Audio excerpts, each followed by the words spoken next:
چودھری صاحب آپ مجھے بھول گئے ہیں۔ میں نے گھبرا کر دائیں بائیں دیکھا۔ میں غسل خانے میں اکیلا تھا۔ آواز صاف اور واضح تھی۔ میں نے تیزی سے کپڑے بدلے، باہر آیا اور بیوی کو بتایا۔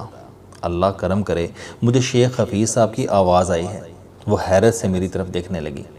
میں نے موبائل اٹھایا۔ میں ابھی شیخ صاحب کا نمبر تلاش کر رہا تھا کہ ان کے انتقال کا پیغام آ گیا۔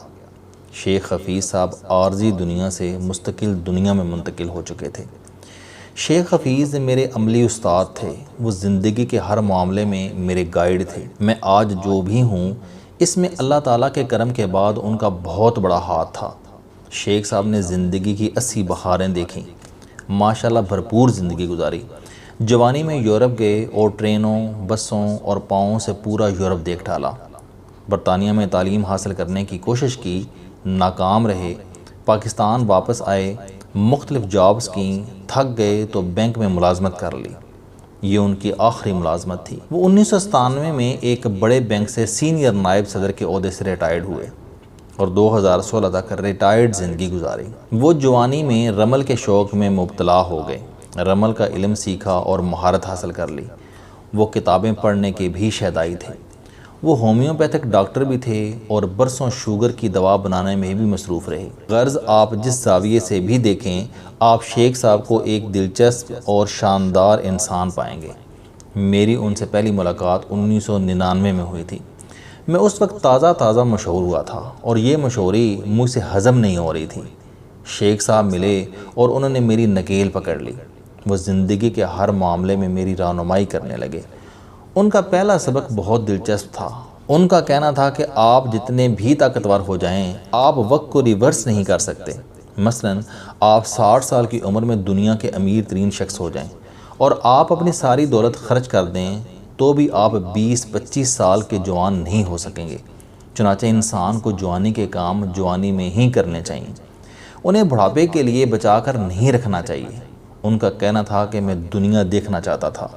میں افریقہ، امریکہ، جنوبی ایشیا اور آسٹریلیا دیکھنا چاہتا تھا، مگر میں پھر جاب میں پھنس گیا اور ہمیشہ یہ سوچتا رہا کہ میں جب معاشی لحاظ سے آزاد ہو جاؤں گا تو میں اپنی یہ خواہش پوری کروں گا۔ میں 50-55 سال کی عمر میں خوشحال ہو گیا، مگر اس وقت تک میرا جسم بوڑھا اور میں شوگر کا مریض ہو چکا تھا۔ مجھے بلڈ پریشر کی بیماری بھی لگ چکی تھی، لہٰذا میں افورڈ کرنے کے باوجود ملک سے باہر نہیں جا سکتا تھا۔ میں نے اس سے سیکھا، زندگی کے ہر شوق کی ایک عمر ہوتی ہے۔ اگر یہ عمر گزر جائے تو پھر آپ افورڈ کرنے کے باوجود شوق پورا نہیں کر سکتے۔ لہٰذا میرا مشورہ ہے کہ آج کے دن میں زندہ رہنا سیکھو۔ کل آ جائے گا لیکن آج دوبارہ نہیں آئے گا، اور میں نے یہ سیکھ لیا۔ میں نے اپنے شوق کی فہرست بنائی، ان کے سامنے عمر کے وہ حصے لکھے جن میں یہ کام ممکن ہیں، اور پھر ان کی تکمیل میں جت گیا۔ اس فہرست میں سفر، جاگنگ، ایکسرسائز، ریسٹوران، جینز، فلمیں، دنیا بھر کے کامیاب لوگوں سے ملاقاتیں اور کتابیں شامل تھیں۔ ان کا دوسرا سبق واک تھا۔ میں لیٹ سوتا ہوں، صبح جلد اٹھ نہیں سکتا، لہٰذا میں واک کی روٹین نہیں بنا پاتا تھا۔ شیخ صاحب نے یہ متھ توڑ دی۔ انہوں نے بتایا کہ واک کا کوئی وقت اور کوئی جگہ نہیں ہوتی۔ آپ گاڑی میں جاگر رکھو، جہاں موقع ملے جاگرز پہنو اور واک شروع کر دو۔ میں نے یہ شروع کر دیا اور یوں 1 مہینے میں واک اور پھر ایکسرسائز میری زندگی کا معمول بن گئی۔ شیخ حفیظ نے بتایا کہ فیملی سپریم ہوتی ہے۔ ان کا کہنا تھا کہ میرے تمام عزیز ایک ایک کر کے میری زندگی سے نکل گئے، دوست ساتھ چھوڑ گئے یا دور چلے گئے۔ میں اس جاب سے بھی ریٹائرڈ ہو گیا جس کے لیے میں نے اپنا خون، پسینہ اور زندگی کے قیمتی ترین سال ضائع کیے تھے۔ یوں میری زندگی سے ہر وہ چیز رخصت ہو گئی جس کو میں اہم سمجھتا تھا۔ آخر میں صرف فیملی رہ گئی۔ میرے ساتھ اب صرف میرے بچے ہیں۔ چنانچہ انسان کو اس چیز پر کسی قسم کا کمپرومائز نہیں کرنا چاہیے، اسے سپریم رکھنا چاہیے جس نے آخری سانس تک ساتھ چلنا ہو۔ میں نے یہ بات بھی پلے باندھ لی۔ میں اب فیملی پر کمپرومائز نہیں کرتا۔ شیخ صاحب نے سکھایا، وعدہ نہیں توڑنا۔ اگر ایک بار کمٹمنٹ کر لی تو پھر اسے ٹوٹنا نہیں چاہیے، اور آپ کی اس عادت کا پوری دنیا کو علم ہونا چاہیے۔ دوست بہت کم ہونے چاہیے لیکن شاندار ہونے چاہیے۔ اللہ تعالیٰ کو ہر وقت راضی رکھیں، کیونکہ اگر وہ آپ کے ساتھ ہے تو پھر اس سے کوئی فرق نہیں پڑتا کون کون آپ کے خلاف ہے۔ بچت کو آپ کے اخراجات سے زیادہ نہیں ہونا چاہیے۔ آپ 75% خرچ کریں، صرف 25% بچائیں، کیونکہ آپ اپنی خواہشوں اور حسرتوں کو دبا کر بچت کرتے ہیں اور یہ بچت کسی بھی وقت ضائع ہو سکتی ہے۔ لوگوں سے توقعات وابستہ نہ کریں، ان پر اعتبار کرنے سے پہلے کم از کم 3 بار انہیں ٹیسٹ کر لیں۔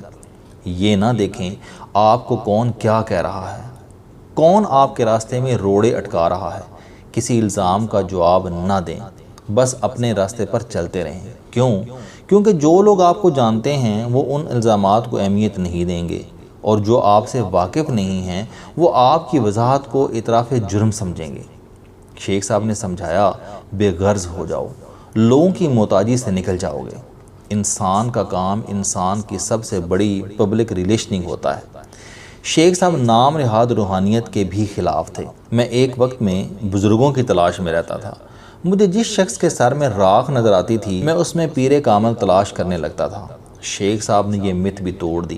وہ میرے ساتھ بزرگوں کی محفل میں جاتے اور انہوں نے ایک ایک کر کے تمام بزرگ بگا دیے۔ انہوں نے ثابت کر دیا کہ آسمان کے نیچے اور زمین کے اوپر تمام انسان ہیں، اور ہم میں سے ہر شخص خطا، طمع اور خوف کا پتلا ہے۔ انہوں نے سمجھایا، محنت سے بڑا محسن، نیک نیتی سے بڑا استاد اور مہارت سے بڑی کوئی جاب نہیں ہوتی۔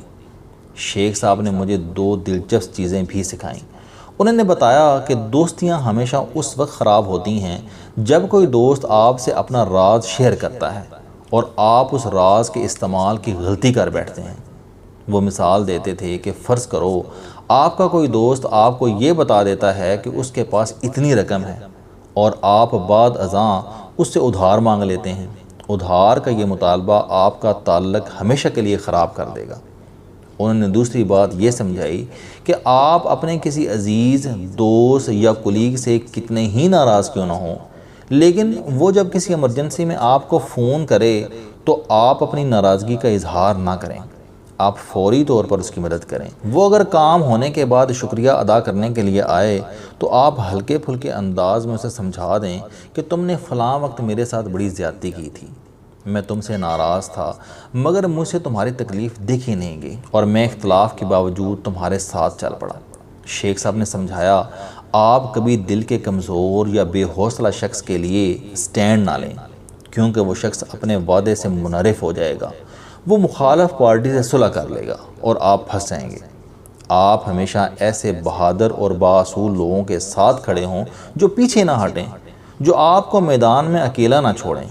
انہوں نے سمجھایا، عزت اور دولت میں سے جب بھی کسی ایک کے انتخاب کا وقت آئے تو دولت کی قربانی دو، کیونکہ دولت زندگی میں بار بار آتی ہے، مگر عزت ایک بار چلی جائے تو پھر کبھی واپس نہیں آتی۔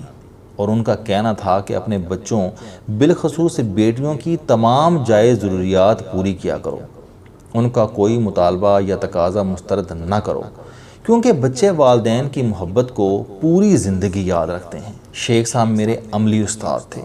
وہ تجربہ کار بھی تھے، عالم بھی، اور اس سے کہیں زیادہ نیک نیت بھی۔ لہٰذا میں جب بھی کسی مسئلے کا شکار ہوتا تھا یا کسی کنفیوژن میں پھنس جاتا تھا اور کوئی فیصلہ نہیں کر پاتا تھا تو میں شیخ صاحب سے رابطہ کرتا تھا اور اونچی آواز میں کہتا تھا، بابا جی گیدڑ آ گئے ہیں، اور شیخ صاحب کا کہکا نکل جاتا تھا۔ گیدڑ شیخ صاحب کی ایک دلچسپ اصطلاح تھی۔ وہ کہا کرتے تھے کہ وسوسے اور اندیشے گیدڑ ہوتے ہیں، یہ انسان کو اکثر گھیر لیتے ہیں، اور آپ اگر ان پر قابو پانا سیکھ لیں تو آپ مسائل کے گرداب سے نکل آتے ہیں، اور آپ اگر یہ فن نہیں سیکھتے تو گیدڑ آپ کی صلاحیتیں کھا جاتے ہیں۔ میں ان کے کہکے کے بعد اپنا مسئلہ ان کے سامنے رکھتا تھا اور وہ اس کے 2 حل تجویز کرتے تھے۔ ایک حل علمی ہوتا تھا، یہ ان کی پڑھی لکھی رائے ہوتی تھی، یا پھر رمل یا ذائچے کا حساب ہوتا تھا، اور دوسرا حل تجربہ ہوتا تھا۔ شیخ صاحب مجھے بتاتے تھے کہ وہ بھی اس قسم کے مسئلے کا شکار ہوئے تھے، انہوں نے غلط فیصلہ کیا تھا اور اس کا انہیں کیا خمیازہ بھگتنا پڑا تھا۔ وہ اپنے کسی نہ کسی جاننے والے یا دوست کا حوالہ بھی دیتے تھے اور یوں ہم حل پر پہنچ جاتے تھے۔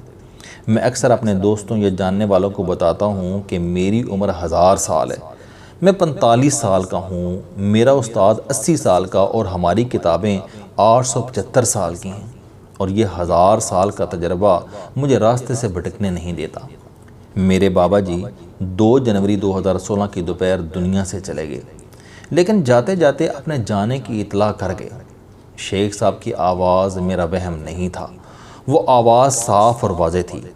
چنانچہ میں نے چھت کی طرف دیکھا اور جواب دیا، بابا جی یہ کیسے ہو سکتا ہے؟ 45 سال کا بے وقوف وجود 80 سال کے تجربے کو کیسے بھول سکتا ہے؟ مجھے یقین ہے اس کے جواب میں بابا جی نے اپنے مخصوص لہجے میں کہا ہوگا، اور جان دیو چودھری صاحب، آپ 8 عدد ہیں، اور 8 عدد اپنی مرضی سے یاد رکھتا ہے اور اپنی مرضی سے بھول جاتا ہے۔ اس کے سامنے کسی دوسرے کی مرضی نہیں چلتی۔ السلام علیکم دوستو، علم دوستی چینل بنانے کا مقصد موٹیویشنل اور زندگی بدل دینے والی کہانیاں آپ تک پہنچانا ہے۔ مجھے خوشی ہے کہ آپ احباب کو یہ ویڈیوز بہت پسند آ رہی ہیں۔ کوئی بھی شخص جو مایوسیوں میں گھرا ہو یا کوئی بھی شخص جو اپنی زندگی مثبت انداز سے گزارنا چاہتا ہے، اس کے لیے یہ چینل لائف چینجنگ ثابت ہوگا۔ میرا دعویٰ ہے کہ کوئی بھی شخص اگر اس چینل کی ویڈیوز دیکھ اور سن لے گا تو اس کی زندگی بدل جائے گی۔ اگر آپ کو یہ چینل پسند آئے تو اسے سبسکرائب کرنا نہ بھولیں تاکہ ہر نئی آنے والی ویڈیو آپ تک پہنچ سکے۔ اس ویڈیو کو دوسروں تک ضرور پہنچائیں کیونکہ یہ صدقہ جاریہ ہے۔ آپ احباب کا